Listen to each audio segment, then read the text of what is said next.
강원도 깊은 산골 마을 태백리의 첫 햇살이 비추기 시작했다. 안개가 산등성이를 덮고 있었고 아직 마을은 고요했다. 낮은 한옥 지붕들이 안개 속에서 천천히 모습을 드러내기 시작했다. 이 평화로운 순간 마을을 뒤흔들 소문이 작은 속삭임으로 시작되었다. 민석 씨의 염소가 아기를 낳았대. 그 말도 안 되는 소문은 마른 가을 들판의 불길처럼 빠르게 번졌다. 태백리 사람들은 혼란스러움과 호기심으로 가득 찬 눈빛으로 민석의 작은 오두막으로 모여들기 시작했다. 민석은 마을에서 존경받는 양치기였다. 아내를 일찍 여덟 후 혼자 염소 몇 마리와 조용히 살아가던 그는 말수가 적었지만 마음이 깊고 따뜻한 사람이었다. 해가 완전히 떠오를 무렵 그의 오두막 문이 삐걱거리며 열렸다. 민석이 창백한 얼굴로 나타났다. 그의 뒤에는 하얀 염소 한 마리가 서 있었고 그 옆에는 사람들이 숨을 죽였다. 하얀 염소가 갓난아기를 핥고 있었다. 아기는 낡은 천 위에 평화롭게 누워 있었다. 유물이다. 누군가 외쳤다. 재앙이 올 거야. 다른 이가 덧붙였다. 공포에 질린 목소리들이 뒤섞였다. 민석은 아기를 품에 안고 필사적으로 설명하려 했다. 어젯밤 염소가 이상하게 울어서 나가봤어요. 그랬더니 이 하얀 염소 옆에 아기가 있었어요. 피도 없고 아무 흔적도 없었어요. 여러분이 생각하는 그런 게 아니에요. 하지만 마을 사람들의 미심적인 공포를 잠재우기에는 너무 부족한 설명이었다. 모든 시선이 민석과 아기, 그리고 하얀 염소에게 쏠렸다. 긴장된 공기 속에서 아기가 울음을 터뜨렸다. 민석은 이 작은 생명체와 묘한 유대감을 느꼈다. 왜인지는 모르겠지만 그는 이 아이를 지켜야 한다는 강한 책임감을 느꼈다. 설사 그것이 마을 전체와 맞서는 일이 될지라도. 정오가 되자 태백리의 방울 소리가 울려 퍼졌다. 마을 회관은 사람들로 가득 찼고 무거운 공기가 감돌았다. 민석은 아기를 품에 안고 원형으로 둘러싼 마을 사람들 앞에 홀로 서 있었다. 하얀 염소는 그의 곁을 지키듯 서 있었다. 이 사람을 마을에 둘 수 없소. 대장장이 정우가 외쳤다. 이건 우리의 이해를 넘어서는 일이요. 불길한 징조일 수도 있어. 동의하는 목소리들이 방 안을 가득 채웠다. 민석은 가슴이 찢어지는 듯했다. 어제까지만 해도 이웃으로 지내던 사람들이 이제는 그를 낯선 사람, 위협으로 여기고 있었다. 저는 아무 잘못도 하지 않았어요. 민석의 목소리가 메말랐다. 그저 이 아이를 발견하고 보호했을 뿐입니다. 여러분은 제가 어떻게 하길 바라십니까? 이 아이를 숲에 버리라도 하란 말입니까? 노인 한 분이 천천히 일어섰다. 민석아, 네가 나쁜 일을 했다고 말하는 건 아니다. 하지만 이 일은 너무 기이하다. 우리 마을은 작아. 이런 이상한 일은 우리 모두에게 영향을 미칠 수 있어. 그럼 해결책이 뭐죠? 민석이 절망감에 휩싸여 물었다. 다른 마을로 가는 것이 좋겠다. 중년 여성이 말했다. 적어도 우리가 이 일을 더 이해할 때까지는. 민석은 방 안을 둘러보며 이해의 눈빛, 지지의 말 한마디라도 찾았지만 무거운 침묵만이 그를 맞이했다.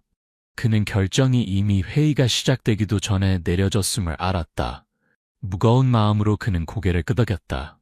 모두를 위해 그게 최선이라면 떠나겠습니다. 그 순간 민석은 이상한 평화로움을 느꼈다. 잠든 아기의 얼굴을 내려다보며 그는 자신이 옳은 일을 하고 있다는 것을 알았다. 비록 모든 것을 잃는 대가를 치르더라도 그는 이 작은 생명을 포기할 수 없었다. 민석은 해질녘 소수의 소지품을 늙은 염소 등에 묻고 태백리를 떠났다. 그는 많은 것을 가져가지 않았다. 단지 처음 며칠을 견디기에 충분한 것들 뿐이었다. 품 안에서 아기가 깨어났고 커다란 눈으로 그를 바라보았다. 그 신뢰에 찬 눈빛은 자신의 존재로 인해 이 남자가 모든 것을 잃게 되었다는 사실을 모른 채였다. 민석은 염소떼를 이끌고 마을을 떠났다.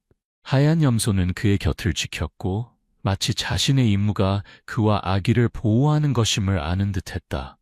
아무도 그를 배웅하지 않았지만 그는 창문 뒤에서 지켜보는 눈길들을 느낄 수 있었다.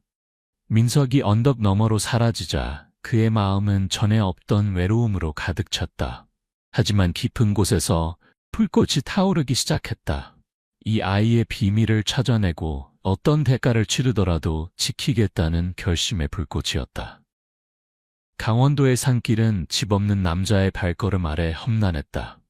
태백리를 떠난 지 3일이 지났지만 민석은 길게 쉬지 못했다.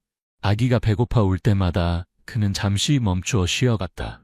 작은 시냇가에서 민석은 대나무와 낡은 천으로 임시 거처를 만들었다. 그는 돌을 원형으로 쌓아 야생동물을 막고 작은 불을 피웠다. 깜깜한 밤, 그 불빛은 산과 바다의 대양 속 외로운 등대처럼 빛났다. 어떻게 하면 너를 먹일 수 있을까?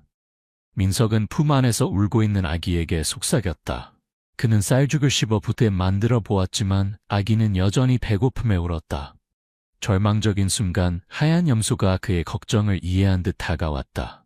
염소는 천천히 다가와 민석의 손에 머리를 비비더니 아기 옆에 누웠다.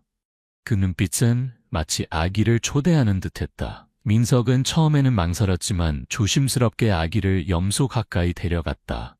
놀라운 일이 일어났다. 아기는 염소의 젖을 먹기 시작했고 염소는 마치 자신의 새끼를 돌보는 것처럼 가만히 서 있었다. 민석은 입을 다물지 못했다. 그는 염소가 새끼 염소에게 젖을 먹이는 것은 봤어도 이런 광경은 처음이었다. 어떻게 이런 일이 가능할까? 그는 자문했다. 염소와 아기 사이에는 특별한 연결고리가 있는 것 같았다. 다음 며칠은 도전의 연속이었다. 민석은 산딸기와 견과류를 찾고 간단한 함정으로 토끼를 잡는 법을 배웠다. 하지만 그를 가장 놀라게 한 것은 하얀 염소가 매일 아기 곁에 누워 그 작은 얼굴을 핥아주고 배고플 때마다 젖을 먹이는 광경이었다.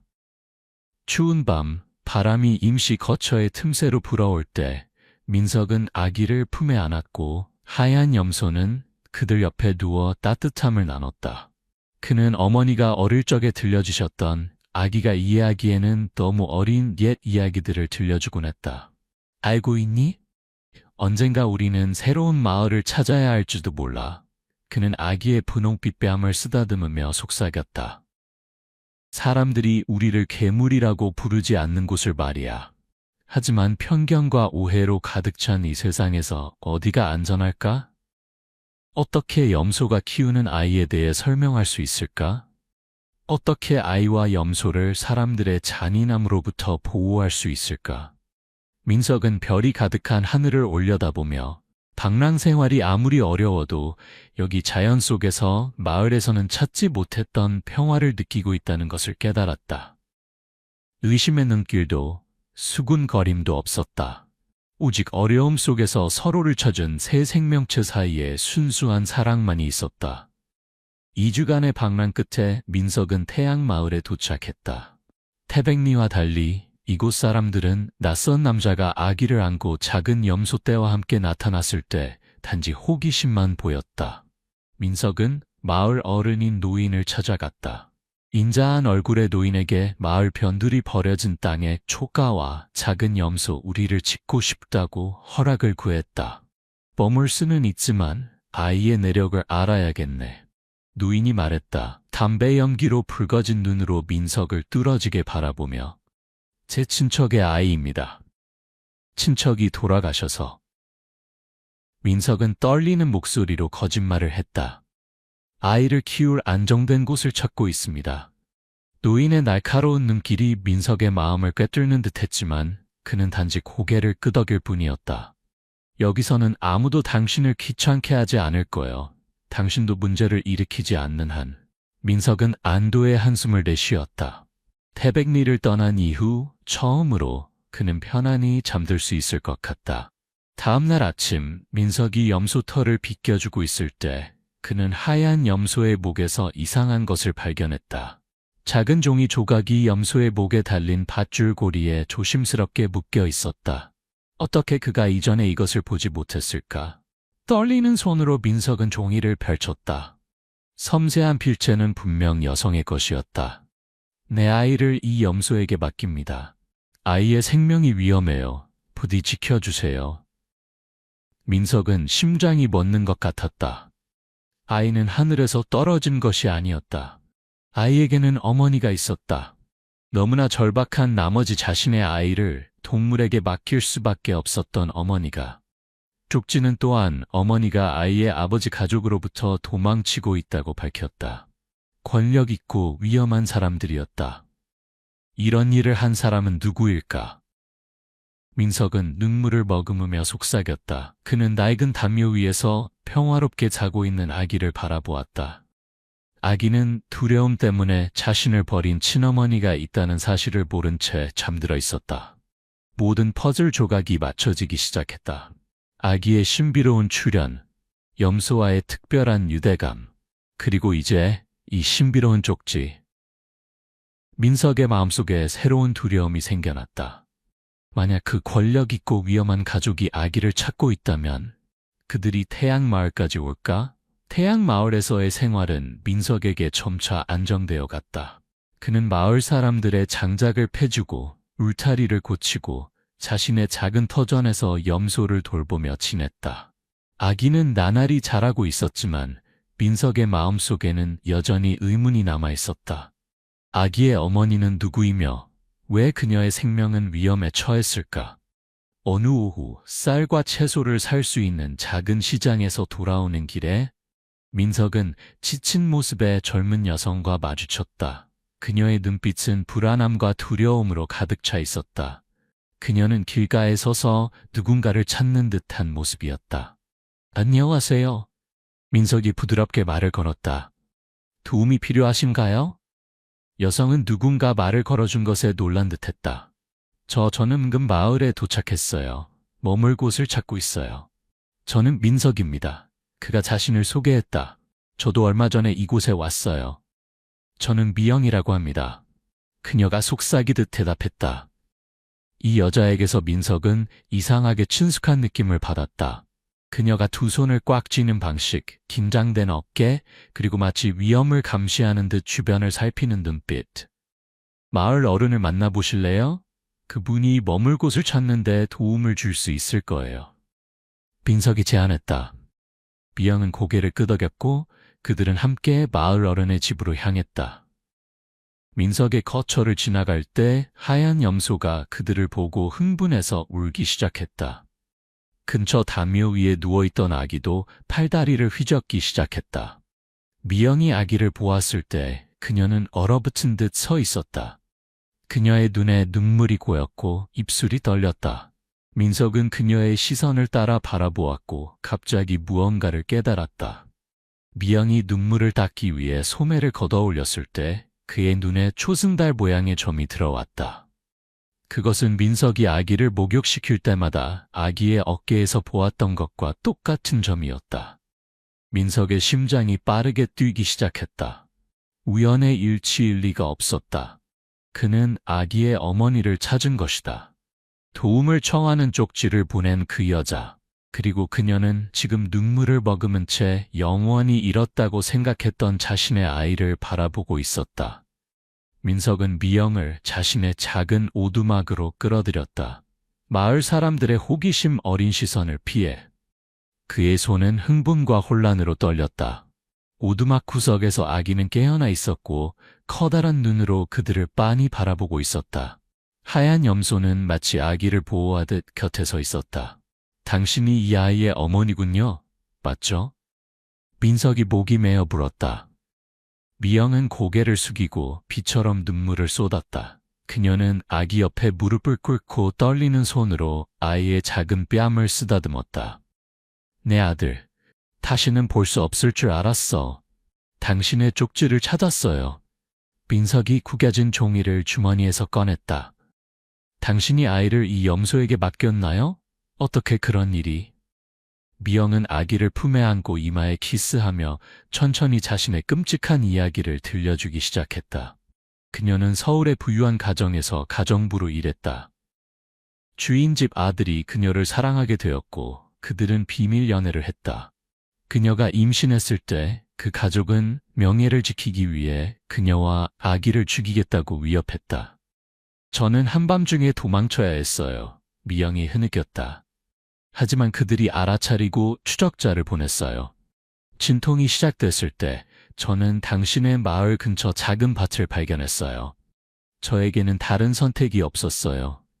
민석은 가슴이 조여드는 듯한 느낌으로 미영의 이야기를 들었다. 그녀가 어두운 밤에 홀로 아이를 낳은 순간 추적자들의 발소리가 점점 가까워지고 있었다. 제가 이 하얀 염소를 보았어요. 그녀는 떨리는 목소리로 계속했다. 염소가 멈춰서서 마치 제 고통을 이해하는 것처럼 저를 바라봤어요. 절망 속에서 저는 제 아기를 염소 옆에 두고 쪽지를 그 목에 묶고 착한 사람이 제 아이를 찾기를 기도했어요. 저는 계속 도망쳐야 했어요. 그들이 저를 잡으면 제 아이를 찾아낼 테니까요. 민석은 새로운 시선으로 하얀 염소를 바라보았다. 아기를 낳은 기이한 동물이 아니라 마을 사람들이 생각했던 것처럼 아기의 생명을 구한 천사였다. 누구도 할 수 없었을 때 아기를 보호하고 키운 천사. 그래서 그런 거였군요. 민석은 태백리에서 쫓겨난 일을 떠올리며 속삭였다. 말도 안 되는 일로 비난받았던 일을. 당신이 제 아이를 지켜주셨군요. 미영은 감사함이 가득한 눈으로 그를 바라보았다. 당신은 제 아이 때문에 모든 것을 잃으셨어요. 어떻게 보답해야 할지? 민석은 고개를 저었다. 쓰라림과 기쁨이 뒤섞였다. 마침내 진실을 알게 되었다.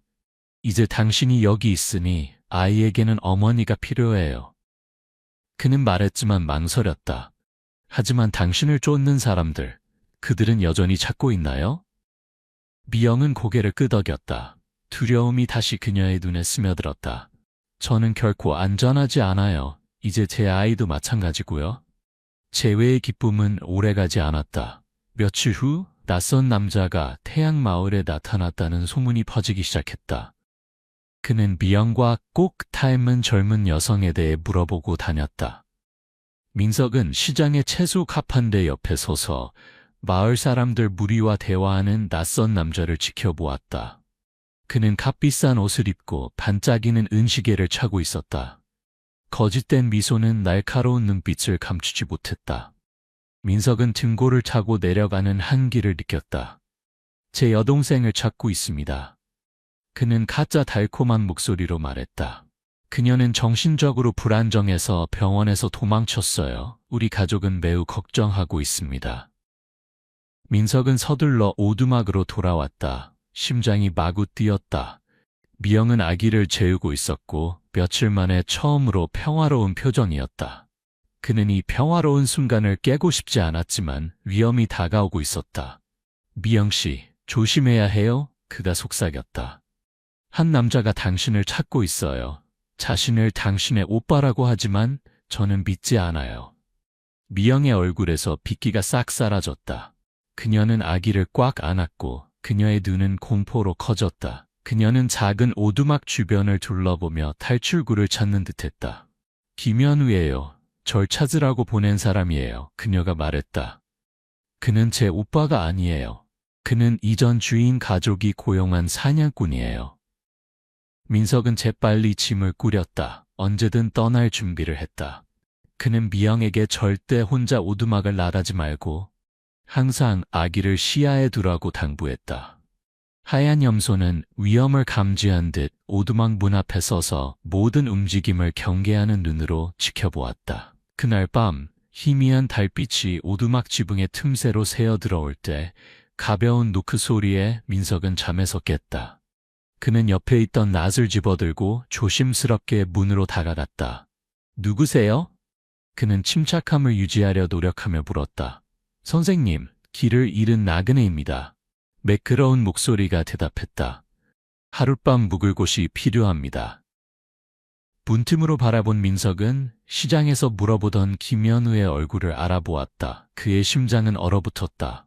오두막 어두운 구석에서 미영은 아기를 안고 숨을 죽인 채 공포에 질려 눈을 크게 뜨고 있었다. 저는 혼자 삽니다. 민석이 단호하게 대답했다. 손님을 위한 자리가 없어요. 마을 입구에 여관이 있습니다. 김현우는 잠시 침묵했다가 차갑게 웃었다. 그 웃음은 얼음처럼 차가웠다. 정말 유감이군요. 아마 다른 때 다시 올게요. 그는 걸어갔지만 사라지기 전에 돌아보며 오두막을 바라보았다. 그 눈빛에서 민석은 이것이 단지 시작일 뿐이라는 것을 알았다. 3일이 지났지만 김현우의 흔적은 보이지 않았다. 민석은 점차 경계를 풀며 어쩌면 그가 포기하고 태양마을을 떠났을지도 모른다고 생각했다. 하지만 그날 아침 염소들의 비참한 울음소리가 해가 막 뜰 때 민석을 깨웠다. 민석은 오두막 밖으로 뛰쳐나갔다. 심장이 멎을 것 같았다. 하얀 염소가 땅 위에서 경련을 일으키며 누워 있었고 입에서는 하얀 거품이 나오고 있었다. 염소의 목에는 종이 한 장이 꽉 묶여 있었고 그 위에는 악필로 쓰인 글이 있었다. 이건 시작일 뿐이다. 아이를 내놓아라. 아니면 다음은 그 아이가 될 것이다. 미영이 달려와 염소의 머리를 안았다. 제발 죽지 마. 독살당했어요. 민석이 속삭였다. 공포와 분노가 파도처럼 밀려왔다. 우리는 한의사를 찾아야 해요. 더 이상 지체하지 않고 그는 하얀 염소를 안아들었다. 아기를 미영에게 맡기고 태양마을의 흙길을 뛰어갔다. 그는 오직 한 사람만이 도울 수 있음을 알고 있었다. 마을에서 몇 킬로미터 떨어진 곳에 살며 약초 치료로 유명한 이한 의사였다. 이 염소를 살려주세요. 민석이 이한 의사의 작은 집에 숨을 헐떡이며 도착해 간청했다. 누군가 독을 먹였어요. 이한 의사는 날카로운 눈과 하얀 수염을 가진 노인이었다. 그는 많은 질문 없이 빠르게 염소를 확인했고 독초로 독살되었다고 결론지었다. 강력한 독소를 포함한 식물로 산악지역의 은밀한 살인에 종종 사용되는 것이었다. 우리는 그것을 구할 수 있지만 지금 당장 해야 해요. 이한 의사가 말했다. 노인의 손은 빠르게 약초를 준비했다. 누가 이 온순한 동물을 해치려 했을까요? 민석은 그저 고개를 저을 뿐 실제 상황을 밝히길 꺼렸다. 3시간 동안 그는 염소 옆에 앉아 기도했다. 이 동물은 그들 생활의 필수적인 부분이 되었다. 처음부터 아기를 보호하고 양육한 존재였다. 약해져 있지만 위기를 넘긴 염소를 데리고 오두막으로 돌아왔을 때 민석은 미영이 아기를 품에 안고 흐느끼는 것을 발견했다. 전 떠나야 해요. 그녀가 목이 메어 말했다. 전 여러분 모두를 위험에 빠뜨리고 있어요. 염소가 저 때문에 거의 죽을 뻔했어요. 다음은 제 아이? 아니면 당신이 될 거예요. 민석은 그녀 앞에 무릎을 꿇고 그의 눈은 굳건했다. 미영 씨, 우리 함께 이겨낼 거예요. 저는 산사고로 아내를 여러 해 전에 잃었어요. 저는 극도의 외로움이 어떤 것인지 알아요. 그리고 이제 오랜 시간 후에 처음으로 삶의 의미를 다시 찾았어요. 하지만 김현우는 포기하지 않을 거예요. 미영이 속삭였다. 우리도 마찬가지예요. 민석이 대답했다. 그녀의 손을 꽉 잡으며. 우리는 더 이상 도망치지 않아요. 이제 맞서야 할 시간이에요. 이후 몇 주 동안 하얀 염소는 점차 건강을 회복했다. 이한 의사가 자주 방문하여 특별한 약을 가져왔고 그것은 동물이 힘을 되찾는 데 도움이 되었다. 그는 항상 염소와 아기 사이의 유대에 놀라워했다. 40년 동안 의술을 행해왔지만 이런 기적은 본 적이 없어요. 이한 의사는 아기가 염소에게 다가가 그 목을 안는 것을 보며 감탄했다. 이 염소는 아기를 자신의 자식처럼 여기는군요. 미영은 슬프게 미소 지었다. 그것은 제 아이의 생명을 구한 은인이에요. 아픈 염소를 지키며 밤을 새우는 동안 미영은 점차 자신의 인생 이야기를 민석에게 들려주었다. 가난한 산골 가정에서 태어나 그녀는 16살 때 서울로 보내져 가정부로 일하게 되었다. 4년 동안 그녀는 끊임없는 힘든 일, 매일 같은 꾸짖음, 그리고 언제든 버려질 수 있는 물건처럼 취급받는 느낌을 견뎌냈다. 저는 정말로 그를 사랑했어요. 그녀는 아이의 아버지를 회상하며 속삭였다. 그도 마찬가지였어요. 하지만 그는 자신의 가족에 맞서기에는 너무 약했죠. 제가 임신했다고 말했을 때 그는 공포에 질려 어머니에게 털어놓았고 그때부터 진짜 지옥이 시작됐어요. 민석은 가슴이 아프며 경청했다. 미영이 주인 여자가 어떻게 그녀를 모욕하고 위협했는지, 그리고 결국 김현우를 고용해 문제를 영원히 해결하려 했는지를 들었다. 그녀의 생명만 위협받은 것이 아니라 권력 있는 가문의 명예도 위기에 처했다. 차례로 민석도 산사태로 아내를 잃은 자신의 이야기, 수년간 그의 영혼을 갉아먹은 외로움, 그리고 어떻게 그가 염소들, 특히 하얀 염소에게서 위안을 찾았는지 이야기했다. 아마도 운명이 우리를 함께 이끈 것일 거예요. 그는 희미한 등불 아래에서 미영의 눈을 바라보며 말했다. 날이 갈수록 그들의 관계는 더 깊어졌다. 태양마을 사람들은 점차 이 이상한 작은 가족을 받아들였다. 양치기 남자, 젊은 여성, 아기, 그리고 하얀 염소. 아무도 전체 이야기를 알지 못했지만 그들은 그들 사이의 사랑을 보았고 그것이 가장 중요한 것이었다. 아기는 이제 첫 단어를 더듬거리기 시작했고 마을의 기쁨이 되었다. 사람들은 종종 작은 선물을 가져왔다. 나무로 만든 장난감, 수놓은 스카프, 달콤한 과일 등.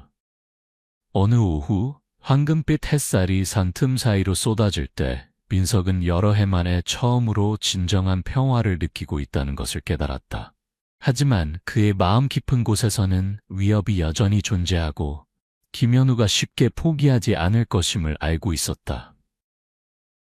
7월 보름달이 민석의 작은 오두막 지붕 위로 길게 뻗었다. 하얀 염소는 완전히 회복되어 다시 아기의 충실한 보호자가 되었다. 미영은 현관에 앉아 염소 털로 작은 스웨터를 뜨개질하고 있었다. 그녀의 눈엔 가끔 민석이 마을 사람들의 추수를 도운 하루 뒤에 돌아올 길을 바라보았다. 염소가 독살된 이후 2달이 지났지만 김현우의 흔적은 없었다.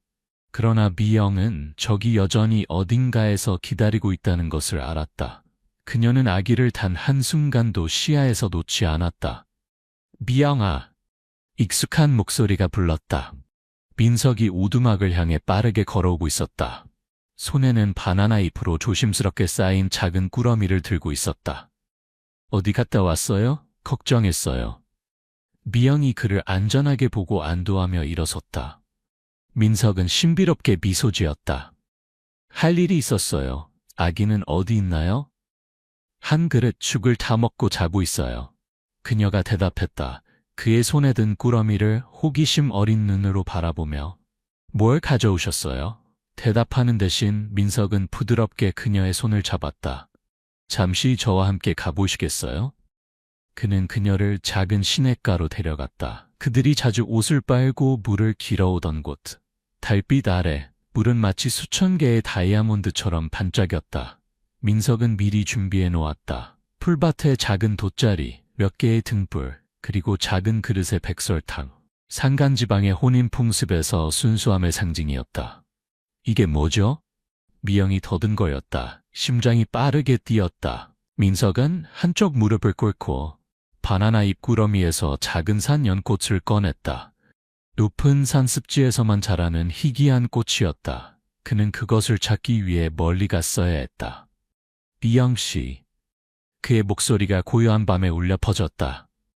우리의 삶이 위험하고 불확실하다는 것을 알아요. 하지만 전 당신에게서 영원히 잃었다고 생각했던 것을 찾았어요. 사랑과 가족에 대한 믿음을. 아이는 진정한 집이 필요해요. 법적으로도 사랑으로도 보호받는 곳을. 제 아내가 되어주시겠어요? 미영의 눈물이 뺨을 타고 흘러내렸다. 생각할 필요도 없이 그녀는 고개를 끄덕였다. 네, 그러겠습니다. 그들은 달빛 아래 서로를 안았다. 심장이 같은 리듬으로 뛰었다.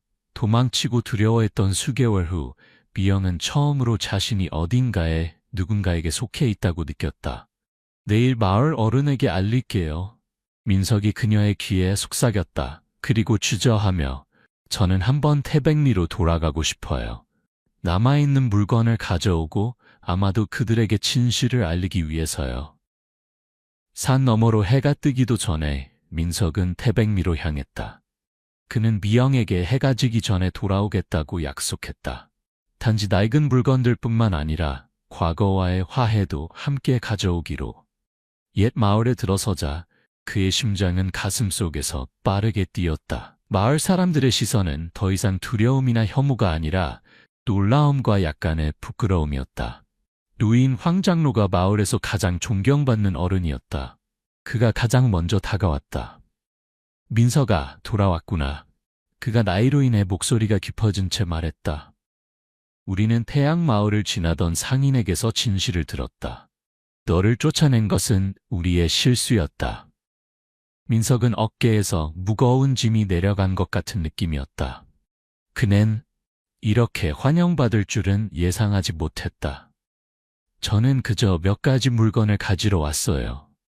그가 말했다. 그리고 주저하며 그리고 여러분을 태양마을에서 열릴 제 결혼식에 초대하려고요. 소식은 마치 바람처럼 마을을 휩쓸었다. 민석이 무슨 일이 일어나고 있는지 이해하기도 전에 온 마을이 그 주위에 모였다. 누군가는 찹쌀 자루를, 다른 이는 옥수수 항아리를, 또 다른 이들은 가장 아름다운 천들을 가져왔다. 모두가 결혼식에 기여하여 과거의 실수를 보상하고 싶어 했다.